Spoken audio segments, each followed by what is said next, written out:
नमस्कार माझ्या सर्व ताईंना आणि मैत्रिणींना. मी संगीता स्वागत करते तुमचे माझ्या संगीता ब्लॉग अँड रेसिपीमध्ये. तर ताईंनो, आज मी तुम्हाला दुकानामध्ये बसलेली दिसत असेल. कारण आज माझी ड्युटी दुकानामध्ये लागलेली आहे. आणि माझे मिस्टर म्हणण्यापेक्षा तुमचे दादा हे बाहेर गावी गेलेले आहेत ट्रिप घेऊन. म्हणजे कोणाची मालाची सोयाबीन तूर असं काही असलं तर मग ते ट्रिप गाडीवर जात असतात ताई. मग चला मग तुम्हाला माझ्या दुकानाचा छोटासा टूर नाही म्हणता येणार, पण दुकानाची छोटीशी झलक देते.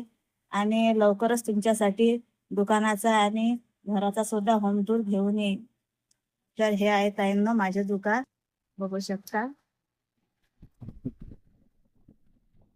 आणि खेडेगावात असे छोटे छोटे दुकान असतात, काही मोठी दुकानं वगैरे काही नसतात.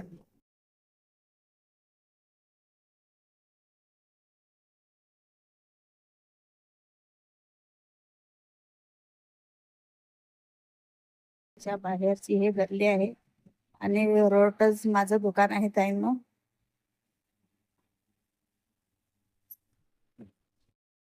मला दुकानात बसून संध्याकाळ झाली आणि आता तुमचे दादा ट्रिप वरून घरी आले.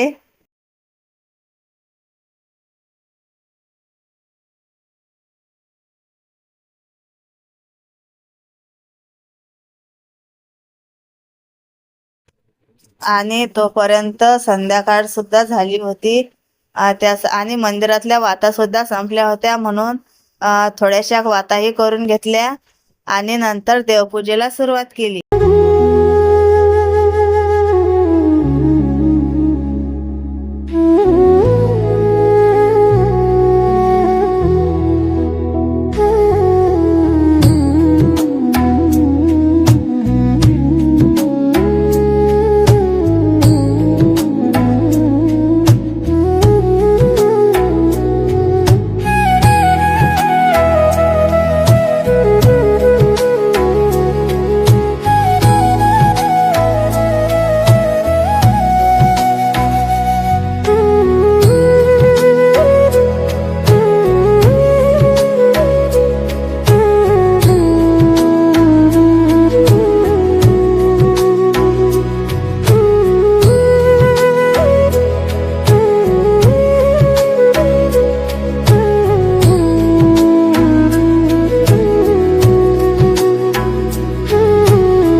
चला तर मग ताईंनो, आज आता रात्रीचे 8:15 वाजले आहेत आणि आता आपण स्वयंपाकाला सुरुवात करू. तर स्वयंपाकामध्ये मी बेसन आणि भाकर बनवत आहे, तर तुम्ही व्हिडिओ संपूर्ण बघा. आणि मी भाकर ही थापून वगैरे नाही बनवत, मी हातावरची भाकर बनवत आहे. तुम्हाला पण हातावरची भाकर येत असेल तर मला कमेंटमध्ये नक्की सांगा आणि व्हिडिओ स्किप न करता संपूर्ण बघा. तर बेसन करायसाठी इथे कोथिंबीर, कढीपत्ता, लसूण, हिरवी मिरची कट करून घेतलेली आहे आणि कांदा कट करून घेतलेला आहे. इथे बेसन घेतलेलं आहे आणि भाकरी ही माझ्या एकटीसाठीच बनवायची आहे, त्यामुळे इथे भाकरीचं पीठ गाळून घेतलेलं आहे आणि बाकीच्यांसाठी पोळ्या माझ्या मुलीने बनवल्या आहेत. तयार आहे ताईंना आपलं बेसन. तर इथे आपलं बेसन बनवून तयार आहे ताईंनो. आता मी भाकर बनवते. तर माझी भाकरी बनवण्याची पद्धत कशी आहे ते तुम्ही नक्कीच बघा.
माझा स्वयंपाक बनवून तयार झालेला आहे ताईंनो.